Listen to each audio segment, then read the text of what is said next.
પહેલા વિદ્યાર્થી મિત્રો ધોરણ 12 વિષય અર્થશાસ્ત્ર પ્રકરણ 5 ગરીબી લેક્ચર નંબર 1 તો એના વિશે આજે ચર્ચા કરીશું વાલા વિદ્યાર્થી મિત્રો સૌપ્રથમ શરૂઆત કરીએ જરા ગરીબી અર્થતંત્રમાં એવી પરિસ્થિતિ છે જેમાં સમાજનો એક વર્ગ પોતાની પાયાની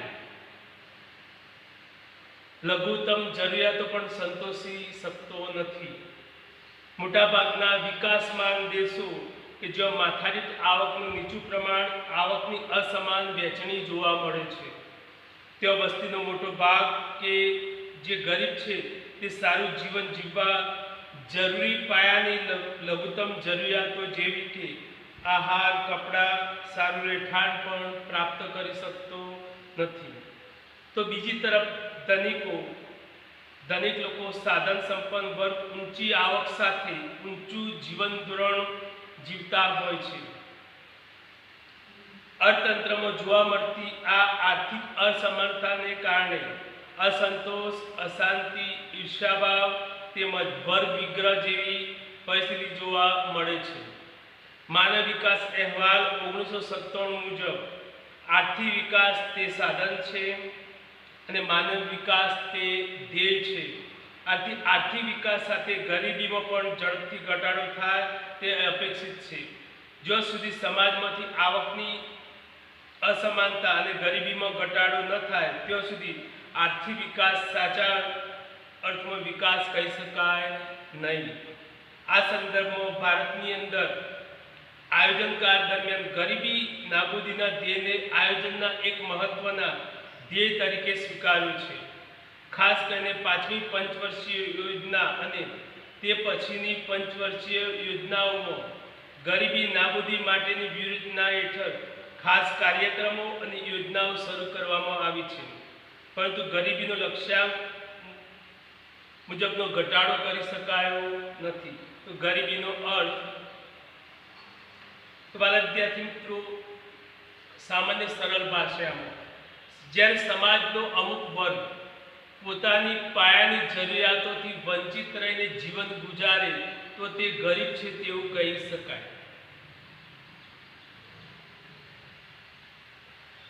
સમાજનો આ મોટો વર્ગ ન્યૂનતમ જીવન ધોરણથી પણ નીચું જીવન ધોરણ ધરાવતો હોય ત્યારે સમાજમાં વ્યાપક ગરીબી છે તેવું કહી શકાય। તો વાલા વિદ્યાર્થી મિત્રો ફરીથી ગરીબીની વ્યાખ્યા, જ્યારે સમાજનો એક મોટો વર્ગ પોતાની પાયાની લઘુત્તમ જરૂરિયાતો પણ સંતોષી શકતો નથી તેને ગરીબી કહીશું વાલા વિદ્યાર્થી મિત્રો।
જ્યારે સમાજનો એક મોટો વર્ગ પોતાની પાયાની લઘુત્તમ જીવન જરૂરિયાતોને સંતોષી શકતો નથી તેવી પરિસ્થિતિને ગરીબી કહી શકાય। તો વાલા વિદ્યાર્થી મિત્રો અહીં સમજવાનું વાત ક્યાં છે?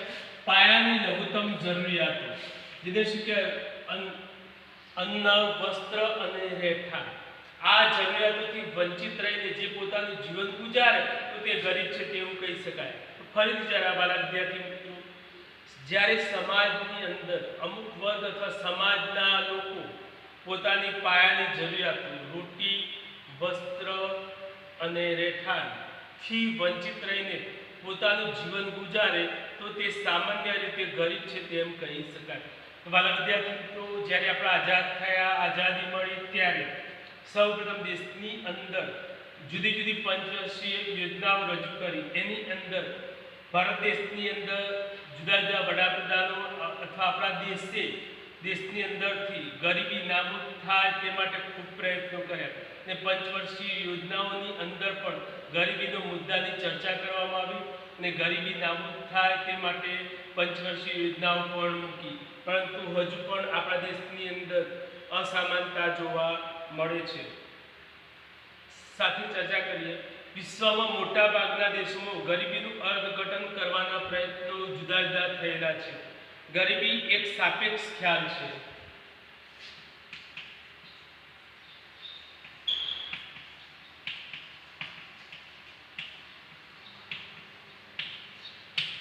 ગરીબી એ સાપેક્ષ ખ્યાલ છે વાલા વિદ્યાર્થી મિત્રો.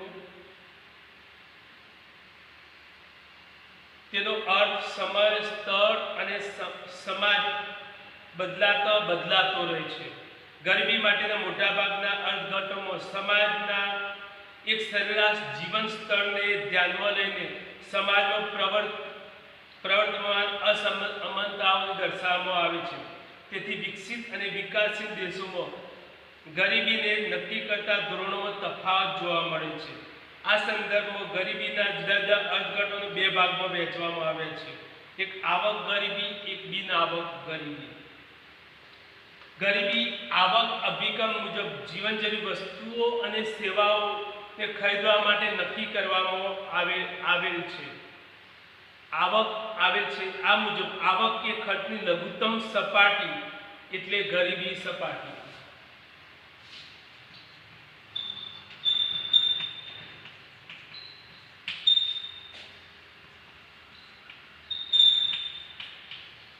જ્યારે સમાજના અમુક લોકો પોતાનું જીવન જીવવા માટે જરૂરી હોય તેવી પાયાની સગવડો, રોટી, અન્ન, વાલા વિદ્યાર્થી મિત્રો, ઓછામાં ઓછું પ્રાપ્ત ન કરી શકે, પૂરેપૂરું એને ભોજન ન મળે તો એને ગરીબ છે તેવું કહી શકાય. કહેવાનો ભાવ કે ભાઈ જીવન જીવવા માટે અમુક અંશ, નાનું બાળક હોય 1 રોટલી ખાશે, યુવાન હોય 5 થી 7 રોટલી કે ભાઈ 5 રોટલી, જો તેને ન મળે આવી સપાટી તો તે ગરીબ છે તેવું કહી શકાય. તો જીવન જીવવા માટે જે લઘુત્તમ ધોરણે આવશ્યક સગવડો પ્રાપ્ત ન કરી શકે તો એને આપણે શું કહીશું? ગરીબી રેખા તરીકે ઓળખાવી શકીશું. તો વાલા વિદ્યાર્થી મિત્રો, ગરીબી રેખા દ્વારા નક્કી થયેલ આવક કે ખર્ચની લઘુત્તમ સપાટીથી ઓછી આવક ધરાવનાર હોય એને ગરીબ કહેવાય. તો જીવન જીવવા માટે અમુક આવક જરૂરી છે વાલા વિદ્યાર્થી મિત્રો. તે આવક તે વ્યક્તિ જો પ્રાપ્ત ન કરી શકે તો તે ગરીબ છે તેવું કહી શકાય. આમ આ અર્થઘટન અનુસાર ગરીબી એક અભાવની સ્થિતિ છે વાલા વિદ્યાર્થી મિત્રો. ભારતમાં ગરીબી રેખા માટે જરૂરી ચોક્કસ ન્યૂનતમ કેલેરી પ્રાપ્ત કરવી જરૂરી છે. કેલેરી એક પ્રકારની શક્તિ. વાલા વિદ્યાર્થી મિત્રો, શક્તિ મેળવવા માટે અમુક ખોરાક મેળવવો જરૂરી છે. જો તે ખોરાક તેને ન મળે તેના પ્રમાણમાં તો તે ગરીબ છે તેવું કહી શકીશું. તો કહેવાનું ભાવાર્થ કે ન્યૂનતમ જરૂરિયાત પ્રાપ્ત ન કરે તો તે ગરીબ છે તેવું કહી શકાય. પરંતુ આ પદ્ધતિ નક્કી થતી ગરીબી રેખા મર્યાદા એ છે કે અપૂરતો ખોરાક કે ભૂખમરાની સ્થિતિ વર્ણવે છે. ગરીબી ફક્ત રહેઠાણ, શિક્ષણ, આરોગ્ય, સ્વચ્છતા, પીવાનું પાણી વગેરે પાયાની સગવડો પણ સમાવેશ થાય છે. અને તેથી જ ગરીબીનો આધુનિક અભિગમ તરીકે બિન આવક ગરીબીનો ખ્યાલ વધુ મહત્વનો બનેલો છે. બીજી બાજુએ વાલા વિદ્યાર્થી મિત્રો, આધુનિક અર્થશાસ્ત્રીઓના મતે આવક ગરીબી તે ગરીબીનું એક મહત્વનું પાસું છે, પરંતુ તે માનવ જીવનના અનેક નાના હિસ્સાનો જ ખ્યાલ આપે છે. કાર્ય કરવાથી તથા પસંદગી માટેની જે સ્વતંત્રતા ધનિકો પાસે ઉપલબ્ધ હોય છે તે ગરીબોને ક્યારેય હોતી નથી. આ સંદર્ભમાં ગરીબીનો પૂરો ખ્યાલ મેળવવા ફક્ત આવકના સંદર્ભમાં જ વંચિતતાનો વિચાર ન કરતો તે સિવાયના માનવ વિકાસ માટે જરૂરી બાબતો જેવી કે જ્ઞાન, લાંબુ અને સ્વસ્થ જીવન, સારું જીવન ધોરણ, વ્યક્તિ સ્વાતંત્ર્ય, તકોની ઉપલબ્ધતા, પસંદગી તથા સ્વાભિમાન સાથે ગૌરવપૂર્ણ જીવનનો પણ વિચાર કરવો જોઈએ. સંયુક્ત રાષ્ટ્ર વિકાસ કાર્યક્રમે માનવ વિકાસ અહેવાલની અંદર માનવ વિકાસ ઓફ HDI અને માનવ ગરીબી ઓફ HPIની ગણતરીમાં મુખ્ય 3 બાબતો જ્ઞાન, આરોગ્ય અને સારા જીવન ધોરણનો સમાવેશ કરવામાં આવ્યો છે, જેમાં જ્ઞાન માટે સાક્ષરતા દર અને નોંધણી દર, આરોગ્ય માટે જન્મ સમય, અપેક્ષિત આયુષ્ય અને સારા જીવન ધોરણ માટે માથાદીઠ કુલ ઉત્પાદનનો સમાવેશ થાય છે. તો વાલા વિદ્યાર્થી મિત્રો, ગરીબીના સ્વરૂપની ચર્ચા કરીએ.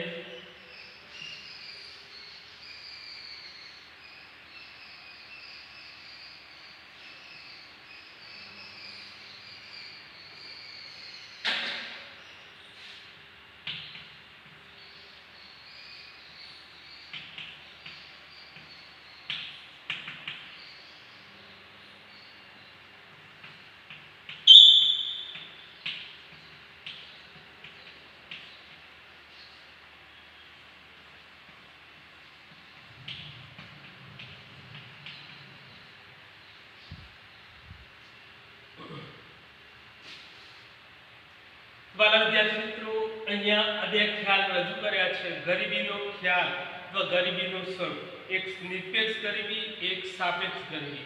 વાલા વિદ્યાર્થી મિત્રો, સૌપ્રથમ નિરપેક્ષ ગરીબી વિશે ચર્ચા કરી દઈશું. અહીંયા તો જીવનની લઘુત્તમ જરૂરિયાતો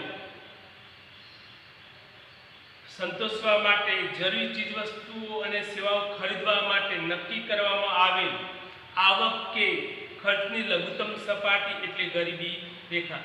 વાલા વિદ્યાર્થી મિત્રો, જીવન જીવવા માટે પાયાની સગવડો હોય, આવી સગવડો લઘુત્તમ ધોરણે પણ વ્યક્તિને જો પ્રાપ્ત ન કરી શકે તો તે ગરીબ છે તેવું કહી શકાય. એનો અર્થ એવો થાય કે આ ગરીબી રેખાથી ઓછી આવક કે ખર્ચ ધરાવતો વર્ગ નિરપેક્ષ રીતે ગરીબ છે તેવું કહી શકાય. નિરપેક્ષ ગરીબી સંપૂર્ણ ગરીબી તરીકે પણ ઓળખાય છે.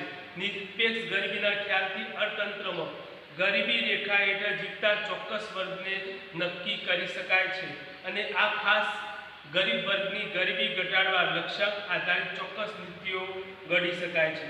તો બાળ વિદ્યાર્થી મિત્રો, આની અંદર આટલું સમજવાનું છે. બે નિરપેક્ષ ગરીબી એટલે શું? તો સમાજના અમુક વર્ગ પોતાની પાયાની જરૂરિયાતોથી વંચિત રહીને જે જીવન ગુજારે તો તે નિરપેક્ષ રીતે ગરીબ છે તેવું કહી શકાય. કહેવા માંગે જીવન જીવવા માટે લઘુત્તમ ધોરણે, લઘુત્તમ કેલરી, લઘુત્તમ શક્તિ એને ન મળે તો તે ગરીબ છે તેવું કહી શકાય. તો એનો એક ખ્યાલ અલગ છે. નિરપેક્ષ ગરીબીની અંદર નિરપેક્ષ સ્તરનો અંદાજ મેળવવા માટે અનાજ, દૂધ, માખણ વગેરેનું લઘુત્તમ ભૌતિક પ્રમાણ કે જે જીવન નિર્વાહ માટે જરૂરી છે તે પ્રાપ્ત કરવા માટે લઘુત્તમ માથાદીઠ વપરાશી ખર્ચ ગરીબી રેખા છે. પહેલા વિદ્યાર્થી મિત્રો, અમુક લોકો જીવન જીવવા માટે લઘુત્તમ ખર્ચ ન કરી શકે તો તે ગરીબ છે તેવું કહી શકાય.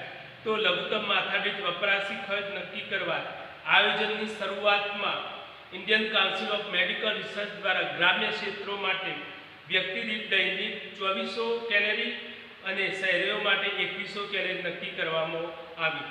તો ગ્રામીણ વિસ્તાર માટે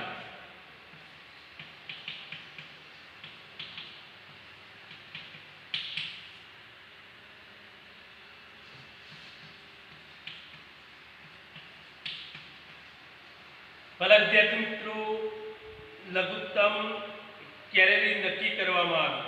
તો આ પ્રમાણે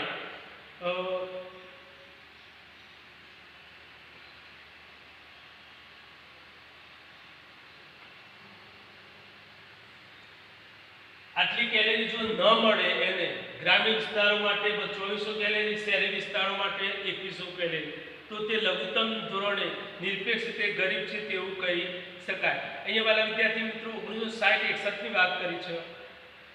માથાદીઠ માસિક ₹15 અને શહેરી ક્ષેત્રો માટે માથાદીઠ માસિક આવક 22.5 નક્કી કર્યું છે. ત્યારબાદ આયોજન પંચે ₹49 અને ₹57 વપરાશી ખર્ચનો અંદાજ મૂક્યો છે. તો ગરીબી રેખાની ગણતરી પદ્ધતિ મોટી મર્યાદાઓ છે. ફક્ત કેલેરીના વપરાશને ધ્યાનમાં રાખવામાં આવ્યું છે, પરંતુ ગરીબી એક આર્થિક પરિસ્થિતિ છે, ભૂખ એક શારીરિક પરિસ્થિતિ છે. આથી ગરીબી રેખા ભૂખમરાની રેખા કહેવામાં આવે છે. વાલા વિદ્યાર્થી મિત્રો, ગરીબી રેખા એક ભૂખમરાની રેખા છે. ગરીબીના ખ્યાલને ગતિશીલ બનાવવા માટે જીવનનું વપરાશનું લઘુત્તમ સ્તર નક્કી કરવું જોઈએ. આ લઘુત્તમ સ્તર પર જો વ્યક્તિ પ્રાપ્ત ન કરી શકે તો તે ગરીબ છે તેવું કહી શકાય. તો એમની અંદર કેલેરીના વપરાશ માટે જરૂરી ખર્ચની વાત કરીએ. શિક્ષણ અને સ્વાસ્થ્ય માટેનો ખર્ચનો પણ સમાવેશ થાય છે. આ નવી પદ્ધતિ મુજબ 2011 અને 12 માટે માસિક માથાદીઠ વપરાશી ખર્ચ ₹816.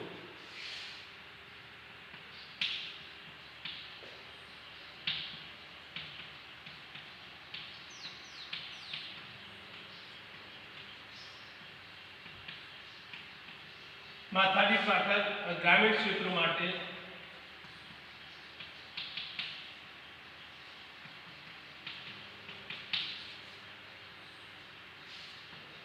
આટલો ખર્ચ નક્કી કરેલો વાલા વિદ્યાર્થી મિત્રો. જો આટલો ખર્ચ જો વ્યક્તિ ન કરી શકે માસિક, તો તે ગરીબ છે તેવું કહી શકાય. ગ્રામીણ વિસ્તારમાં 816 અને શહેરો માટે 1000 રૂપિયા જો ખર્ચ ન કરે તો તે ગરીબ છે તેવું કહી શકીશું. તો આંતરરાષ્ટ્રીય સ્તરની વાત કરીએ વાલા વિદ્યાર્થી મિત્રો.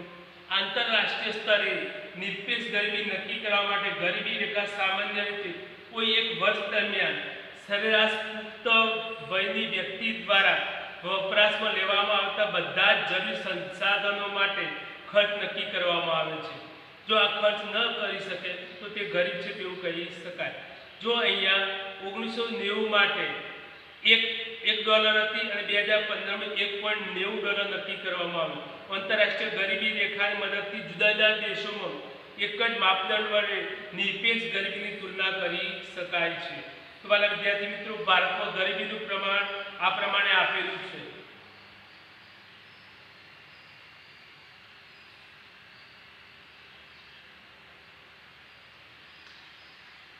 હવે ત્યાર પછી ભારતમાં રાજ્યવાર નિરપેક્ષ ગરીબીનું પ્રમાણ આ પ્રમાણે આપેલું છે.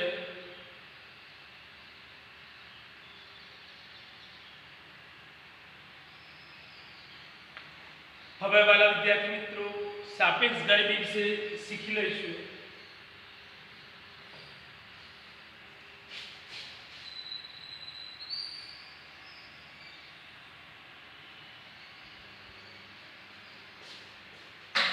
અહીંયા સાપેક્ષ ગરીબી એટલે શું? તો વાલા વિદ્યાર્થી મિત્રો, નિરપેક્ષ ગરીબીના ખ્યાલમાં પાયાની લઘુત્તમ જરૂરિયાતો સંતોષવા માટે લઘુત્તમ વપરાશી ખર્ચને ધ્યાનમાં લેવાય છે. પરંતુ સાપેક્ષ ગરીબીના ખ્યાલમાં સમાજમાં વસતા જુદા જુદા વર્ગો વચ્ચે થતી આવકની અસમાન વહેંચણીને ધ્યાનમાં લેવામાં આવે છે. સામાન્ય રીતે દરેક અર્થતંત્રમાં આવકની વહેંચણીમાં અસમાનતા જોવા મળે છે. ત્યારે ઓછી આવકવાળો વર્ગ વધુ આવકવાળા વર્ગની તુલનાએ સાપેક્ષ રીતે ગરીબ છે તેવું કહી શકાય. તો સાપેક્ષ ગરીબીના અભ્યાસ માટે સમાજના લોકોને જુદા જુદા આવક જૂથોમાં વહેંચવામાં આવે છે. એ વહેંચીને સાપેક્ષ ગરીબી સમાજના જુદા જુદા આવક જૂથોની આવક સ્તરોમાં તફાવતની કક્ષા બતાવવામાં આવે છે.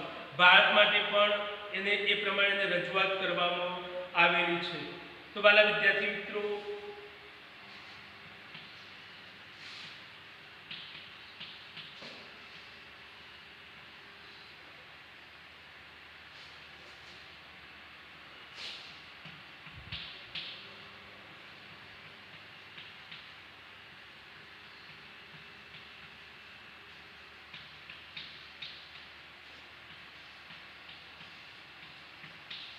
વિદ્યાર્થી મિત્રો, અહીંયા આ 4 જૂથ દર્શાયા છે. 4 જૂથ એટલે 4 કુટુંબ એવું આપણે સમજી લઈએ, અથવા 4 પરિવાર છે.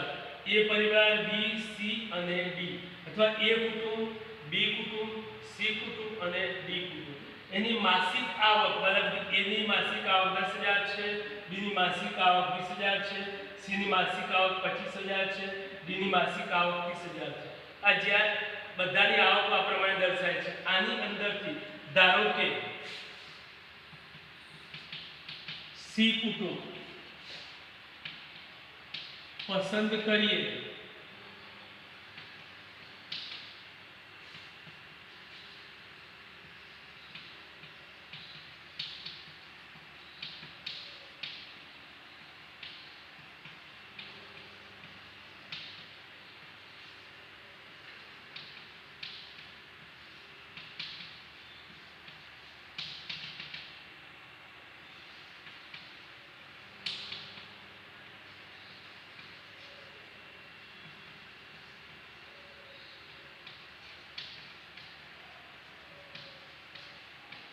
ભલે વિદ્યાર્થી મિત્રો આ જૂથ પાડેલું છે, તમે જૂથમાંથી ગમે તે એક પસંદ કરવાનું. ધારો કે આપણે સી કુટુંબ પસંદ કર્યું તો સી ની સરખામણી કરશો.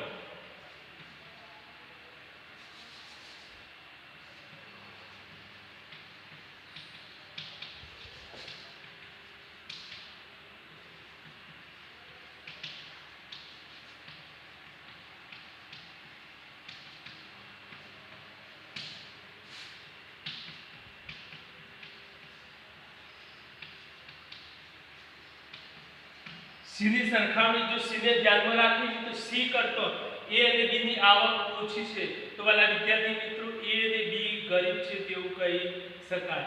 તો વાલા વિદ્યાર્થી મિત્રો અહીંયા આજે આપણે શું શીખ્યા? ધ્યાન રાખો, ગરીબી એ એક સાપેક્ષ ખ્યાલ છે વાલા વિદ્યાર્થી મિત્રો. ફરીથી પુનરાવર્તન શરૂ કરો.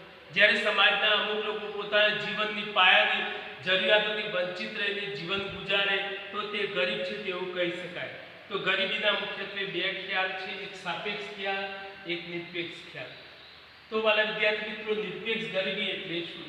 જ્યારે સમાજના અમુક લોકોને પોતાના જીવનની પાયાની જરૂરિયાતોથી અન્ન, વસ્ત્ર, રહેઠાણથી વંચિત રહીને જીવન ગુજારે તો તે નિરપેક્ષ રીતે ગરીબ છે તેવું કહી શકાય. એને લઘુત્તમ જરૂરિયાતો સાથે સરખાવવામાં આવે છે. જો વ્યક્તિ અમુક લઘુત્તમ જરૂરિયાતો જો પ્રાપ્ત ન કરી શકે તો તે ગરીબ છે તેવું કહી શકાય. જ્યારે સાપેક્ષ ગરીબી, તો ચાર કુટુંબ, ચાર જૂથ પાડ્યા છે, એમાંથી ગમે તે એકને પસંદ કરીશું. એકને પસંદ કરતો તેના કરતો બીજા કુટુંબની આવક ઓછી છે તો તેની સરખામણીમાં તે ગરીબ છે તેવું કહી શકાય. તો મારા વિદ્યાર્થી મિત્રો, જે નિરપેક્ષ ગરીબીનો ખ્યાલ છે એ વિકાસમાન દેશોમાંનો ખ્યાલ ઉપયોગી છે, જ્યારે સાપેક્ષ ગરીબીનો ખ્યાલ એ વિકસિત દેશોમાં ઉપયોગી છે. એટલે કે અહીંયા જે સાપેક્ષ ગરીબીની વાત કરીએ, ધારો કે ધીરુભાઈ અંબાણીની સરખામણી કરીએ, ડી એટલે ધીરુભાઈ અંબાણી, તો એની સરખામણીમાં એ, બી અને સી તમામ લોકોની આવક ઓછી છે તો તે સાપેક્ષ રીતે ગરીબ છે તેવું કહી શકાય. આ ખ્યાલ, સાપેક્ષ ગરીબીનો ખ્યાલ ભારત દેશમાં ઉપયોગી નથી. તો સાપેક્ષ ગરીબીને એક દેશ સાથે બીજા દેશને સરખામણી કરવા માટે આ ખ્યાલ ઉપયોગી છે. ભલે વિદ્યાર્થી મિત્રો, ઓલ ધ બેસ્ટ. જરા